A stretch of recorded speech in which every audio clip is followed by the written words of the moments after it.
আসসালামু আলাইকুম সবাইকে। আমাদের সাথে এটা হঠাৎ কী হয়ে গেল আমরা নিজেরাও কল্পনা করতে পারিনি। ভিডিওটি আপনারা পুরোটি না টেনে দেখুন, অবশ্যই গল্পটি শেষ পর্যন্ত দেখতে পারলে বুঝতে পারবেন যে আমাদের সাথে কী হয়ে গেল। হঠাৎ কিরণ বলছিল ওর বুকের মধ্যে চিনচিন ব্যথা করছে, তো আমরা ব্যাপারটা স্বাভাবিকভাবে নেইনি। পরের দিন সকালে ওকে হসপিটাল নিয়ে যাই, ইমার্জেন্সিতে, খানপুর আমাদের নারায়ণগঞ্জে এটা।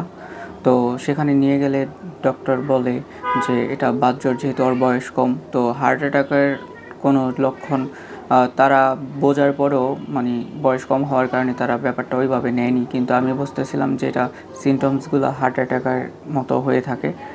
তো সেই ক্ষেত্রে ডাক্তার বলে এটা বাতজ্বর। আমি ডাক্তারকে বলি যে আপনি শিওর কি না? ডাক্তার তারপরেও বলে যে হ্যাঁ আমি শিওর। তারপর আমি ইসিজি করাই, যে একটা ইসিজি তারপরেও করে দেখেন। ইসিজি করার পর তার যে সিনিয়র আরেকজন ডক্টর ছিল, সে বলল যে এটা স্বাভাবিকভাবে রিদমটা আসছে না, ব্লাডটা থেমে থেমে ওর হার্টে যাচ্ছে, তো এটা ভালো কোনো সিমটম না, আপনারা এখানে একটা কার্ডিওলজিস্ট দেখান। তো আমি দেরি না করে এখানে, কারণ কার্ডিওলজিস্ট আমাদের এখানে দেখালে পরের দিন রিপোর্ট দেবে টেস্ট করানোর পর, তো ওর অবস্থা ছিল খুবই সিরিয়াস। সেজন্য আমি দেরি না করে জাতীয় হৃদরোগ ইনস্টিটিউট ঢাকা নিয়ে যাই। সেটা সংসদ ভবন থেকে একটু দূর হয়। তো সেখানে নিয়ে যাওয়ার পর সেখানে ইসিজি আবার করা হয়, সেখানে নর্মাল আসে।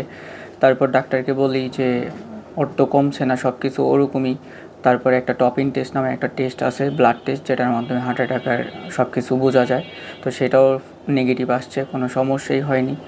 তো তারপর ওর ব্যথা কম ছিল না, আমরা নিয়ে আসলাম ওকে বাসায়।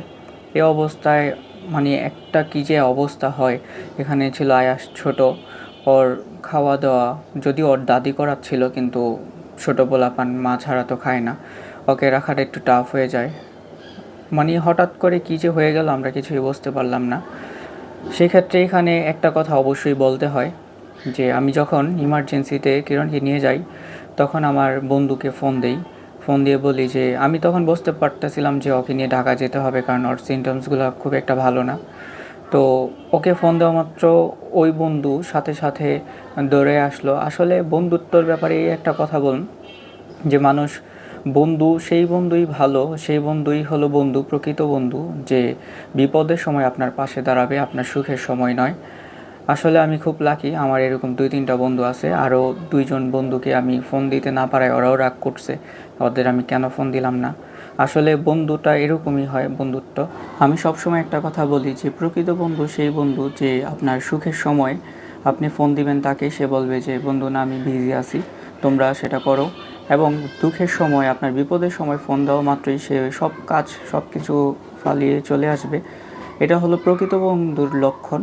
তো আপনারা বন্ধু নির্বাচন এমনই বন্ধু রাখেন, হাজার বন্ধুর চাইতে 2টা বন্ধু, একটা বন্ধু খুব ভালো, যে প্রকৃত বন্ধু হয়, যে আপনি তার বিপদে থাকবেন, সে আপনার বিপদে থাকবে। এগুলোই বন্ধুত্বের লক্ষণ, আর এগুলোই বন্ধুত্ব।